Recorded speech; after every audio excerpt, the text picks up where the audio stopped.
Welcome, parents. We are making history here with our first virtual open house. This is for AP Environmental Science, and I'm Mrs. Roberts. This is our virtual room, eventually, hopefully, our physical room 508. Get comfortable, pause this if needed. There is a Google form at the end, so I have a record for your son or daughter to earn their extra credit. So just some basics I want to go through. What is this class about? Who is teaching your child, and how do I support my child from home? This is the same slide I've always used, but it means so much more now that we are actually at home supporting your child's education as a parent. So this course is actually a semester college science course that I have over a semester to teach. And there are 4 big ideas in the course, or themes: energy transfer, how interactions are between Earth systems, interactions between their species and their environment, and sustainability. Their homework is going to come through mainly through a video app called Edpuzzle, and that will be linked to Google Classroom. So they will be clicking on that app, and then there's a calendar for all Edpuzzles. Looking at about an Edpuzzle a night, and those Edpuzzles can be anywhere from 4 minutes to 12 minutes.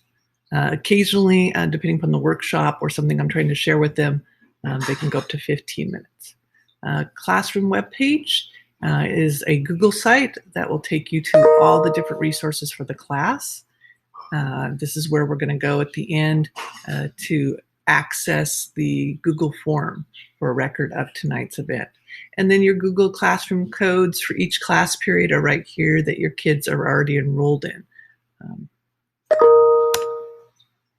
right, so suggestions on helping your student be successful. If you have concerns and questions, please email me. I know we're using Parent Square, and I do try to respond to those. We are just being flooded and overwhelmed with emails at the moment through that system. One problem I'm having, and it's much easier through email, is being able to send you back specific screenshots and information to help you support your son or daughter.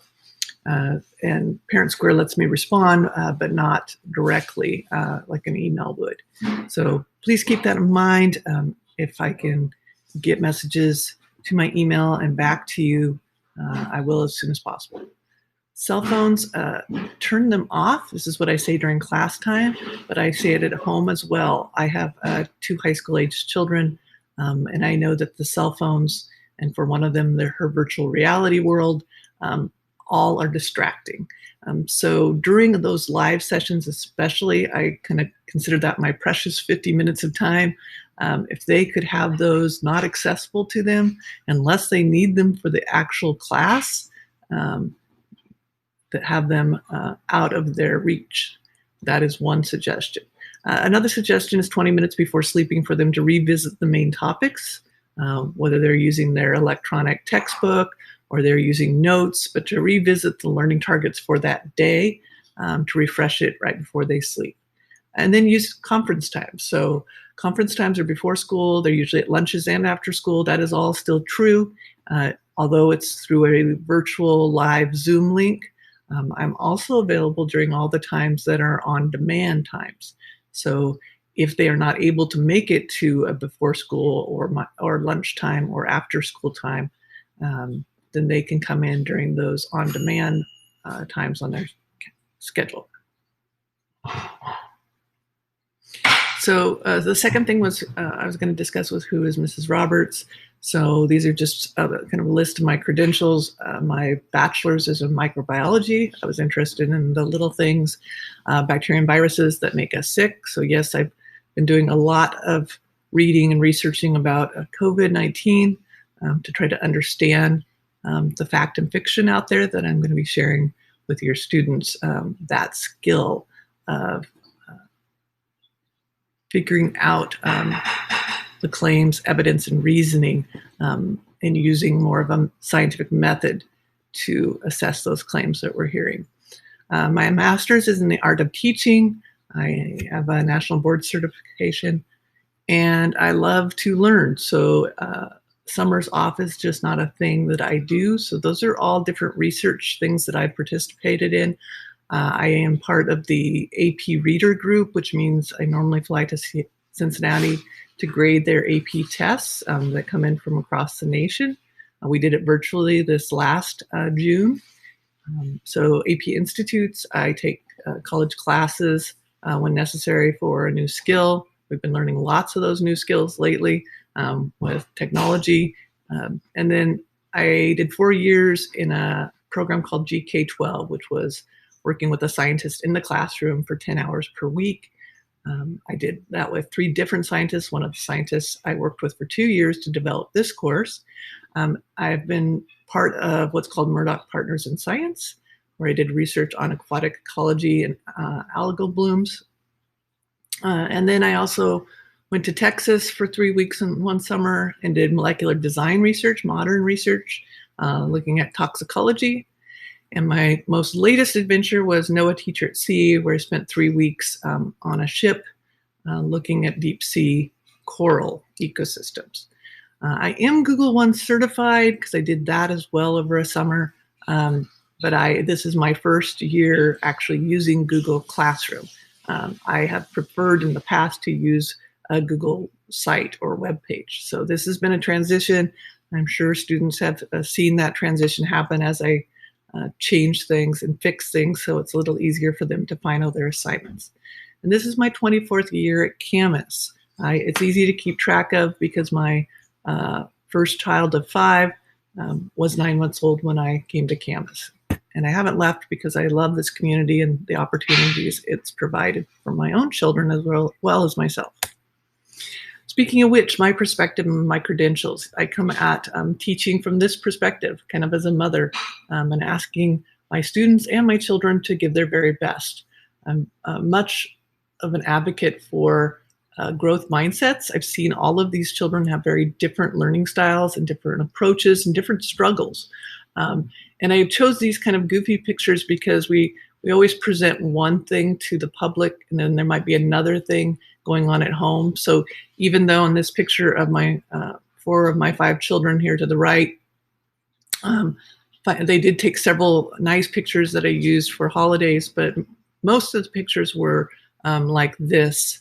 But I love this look on their faces. And so one of the things I like my students to do is to have fun in the process of this struggle, of this learning, of being uncomfortable, but also take time to realize what's really important in life, which to me is family, right? And so you can see here, this is the other thing that's really important is that's my oldest, looking thrilled after he graduated from Camas with his mother congratulating him, but getting them to this moment. And I'm going to go to my next slide because I believe, I took that slide out, but that's really an important step as well, is keeping those doors open to whatever they want to do next in life. Project awareness, normally we're doing 3 major projects throughout the year, one of which goes all year long. There are volunteer forms at our district office if you'd like to help with any of those once we are in person. Also, I sent home, or I provided a Google form about being a guest lecturer and making videos. That's another thing. I would love for you to share your choices in career. They're science related, so kids can see other faces and other people passionate about science. We are going to do a project with a program called Book Creator. This program allows the kids to click on it and it reads the book to them, and so they can make a study book over time. And our farm project, normally we'd be doing a composting project, and I've started it by now. We will still try to do some form of that project this year. Preferably, we might have to switch to eco columns. So if you have 2-liter bottles, or you have those snack mixes, those bigger plastic containers, start saving those. That will be helpful to your son or daughter later in the year. Our winter project is usually about food and agriculture, so growing some sort of food product that is a living animal. So we have everything from tilapia to insects over the years. And then in the spring, the idea is to take all of that composting soil that we've created and fertilizer and whatever foods we have and build solar ovens to do kind of a cooking, eating project, who can get their solar ovens working and who can use their composting to grow plants and things like salads. Our classroom webpage is right here. If you could get logged into that, that would be great. Pause the video here. At the top, there is a assessments tab where there is a Google form with an open house questionnaire. This is how your son or daughter gets their points. So I'm just going to take you there briefly. When you are on this site, it looks something like this. This is the web page. I've had asked the students to bookmark this. So get their help if you're having any problems. Across the top here, you're going to see several drop-down menus. Go to the assessments, click into Google Forms, and then I'm going to have one that says Open House for Parents. So it'll be at the top left. I am still creating that for you, and it's mainly just a record for students to earn their points, and it's going to ask you some questions about your own high school experiences. That's it. The next part of this is the general welcome I give for all my classes at the very beginning of this year that was on the Students Ed Puzzle site. So if you've already done that, don't worry about that part. But if you missed that, please continue to play the video. I look forward to working with you this year. APES. I am going to try to make this get through these slides in less than 12 minutes for your welcome to the course. A lot of these slides I'm going to be using in both this asynchronous video clip and in synchronous Zoom meeting. You could see that this one part is geared towards being live with you. So what's that? So just real quickly, we have Core 4 in our district this year, which just means that there are 4 platforms that all teachers will be working through. All your assignments will be posted on Google Classroom. So these are also all hyperlinked that will take you directly to any of these locations. All of our pre-recorded asynchronous lessons are on WeVideo. All of our synchronous sessions will be on Zoom, and all communications can come through Parent Square. So parents don't have access to Google Classroom, so make sure students that you're helping them find the website for the course, which I'll do on a separate video, and that we're using this Parent Square and set up. This is the website to get to your Google Classroom. I would pause the video here to join the class and make sure that you're using the correct class code. So period 1, 2, and 3 each have their own separate codes. And then once you've added a star, there's a star in the upper part of your screen so you can bookmark. When you are, for this first task during this asynchronous lesson, I'm going to have you doing some screenshots. This is just showing you the location of the different buttons in order to do that. What I want you to find are just the tabs at the very top that say Stream versus Classwork versus People and Grades. So for each of those, I just want you to be taking a screenshot image to show me that you're able to find those and putting those into your Word documents. This is showing that for you for a Chromebook, so F5, Shift, and Control. So we're in here, and then that will take a photo of your screen and what it looks like when you're in each of those. So again, finding that Stream tab where announcements are located, and it's just a big long list. I try to avoid putting a lot of information in the stream because it can get lost. Most of your assignments are all going to go under the classwork tab. The People's going to give you everyone that's in class so far, so everyone's screen should look slightly different because as you all add, I'll see different names show up on that. And then your grades. Now, your grades are going to be posted in Skyward. The grades in this section is mainly going to be based on completion. And this is to let you know if you've submitted it or not submitted it, and whether there's a score there. And then I will be transferring those to Skyward. All right. Oh, and if you're on a Mac, you'll need to press Shift, Command, and 3. The last one I want you to find in the upper left that says calendar. Calendars are extremely useful. This is one of the pieces of feedback I got from kids in last spring. The calendar feature, if you're using that, you can click on it for each one of your classes and have all of it in one document. Again, this is about AP Environmental Science. It's a semester college course that I get more than a semester to teach it in. This is a hyperlink to the Google site for the course, so the web page for our course. In this particular video clip, I'm just going to talk about the 4 big ideas. There's a whole link to the course expectations and syllabus. One of our first activities we'll do on our live session is CER, which is Claims, Evidence, and Reasoning homework. You'll be taking a picture and telling us about objects that represent you. And then we'll get into some of these other activities as well later in the week and next week. So one of the big ideas is energy transfer. So we're going to be talking about energy conversions and changes, understanding that energy flows. It doesn't get created or destroyed. So all energy has to be accounted for. But that energy does tend to get less usable. So we'll talk about work quality and quality of energy. And then big idea 2, that things are always interacting. And we're not just looking at the living things here, like in biology. We're looking at biogeochemical systems. So we're looking at earth systems as well as some chemistry throughout this course.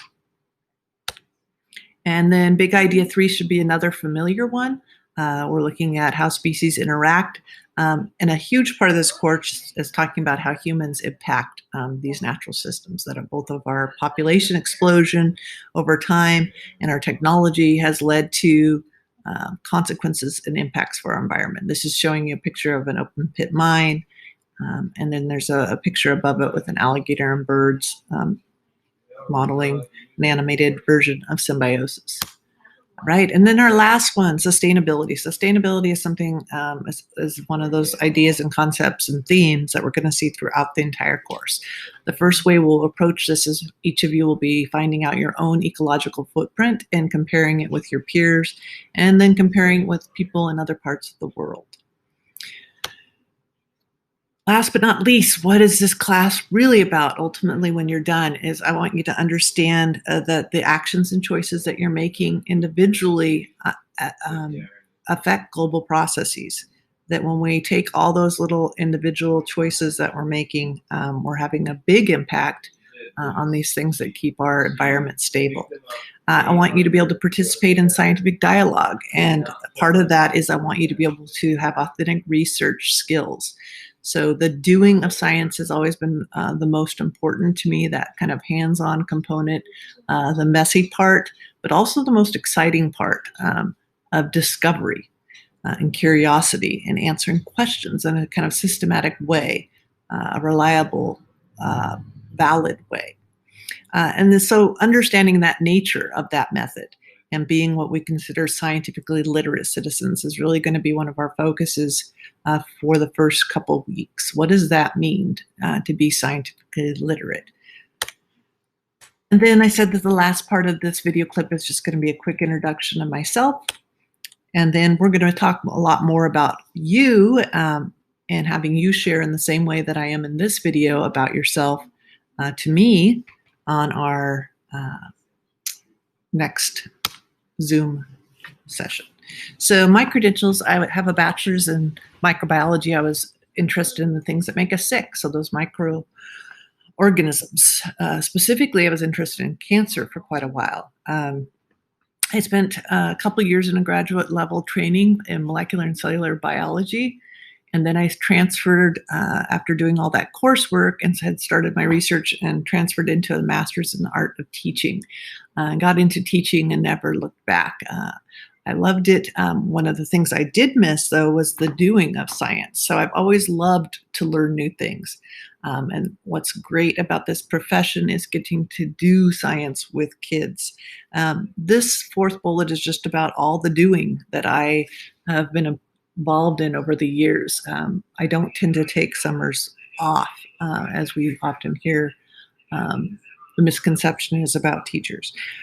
So one of the things that I do as well is I'm an AP reader, which means that I read the exam answers for the course. So for AP Environmental Science, there are exams that are submitted across the nation, and then I read those to try to understand students' misconceptions and thoughts each year.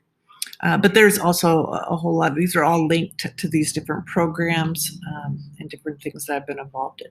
And this is my 24th year at Camas. It's easy to keep track of because my firstborn was 9 months old when we moved here.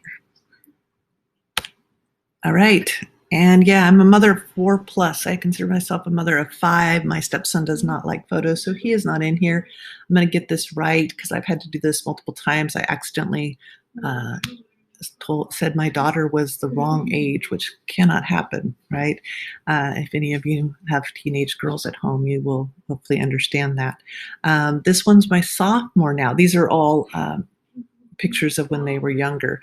My husband and Emma and I is a senior, and I feel bad. I'm deeply sorry for all of you seniors. This is not the way we want your senior year to start. I look forward to getting to meet all my seniors in person, face to face. And then my 3 boys. So my oldest one here is 25, my younger boy, 23, and my stepson, who's 19.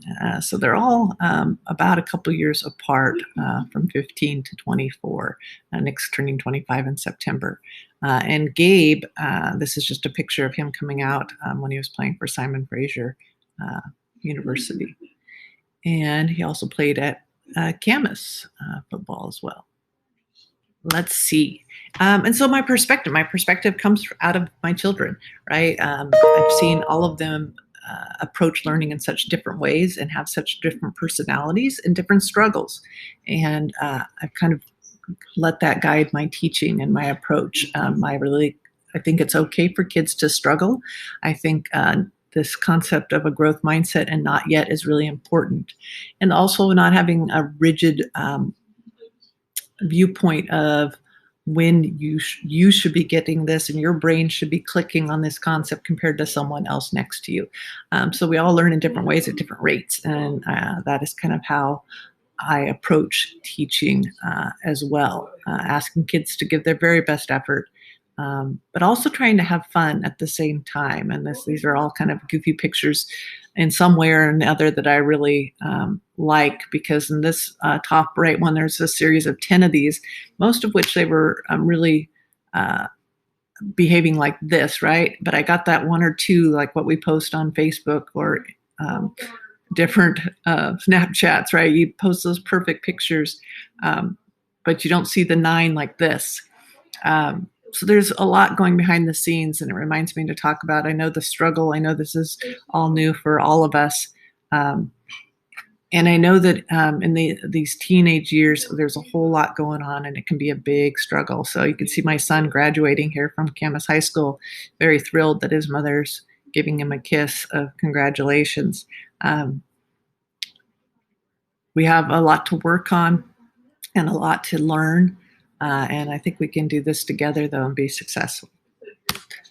All right. And then the last one before I kind of shut down here and get to my next clip that'll be available is this day. So this is a very important day. One I didn't get to really experience except from a golf cart and waving to kids as they drove by this last year. But I like to see kids leave our school with all the doors open to them, no matter what they want to do in life. So having those skills and those abilities that we allow them to be able to do anything they would like to do with their lives. It's a great day to see them grow over the 4 years. So please let me know if you have any questions, and I will have several links to other videos here that you can access.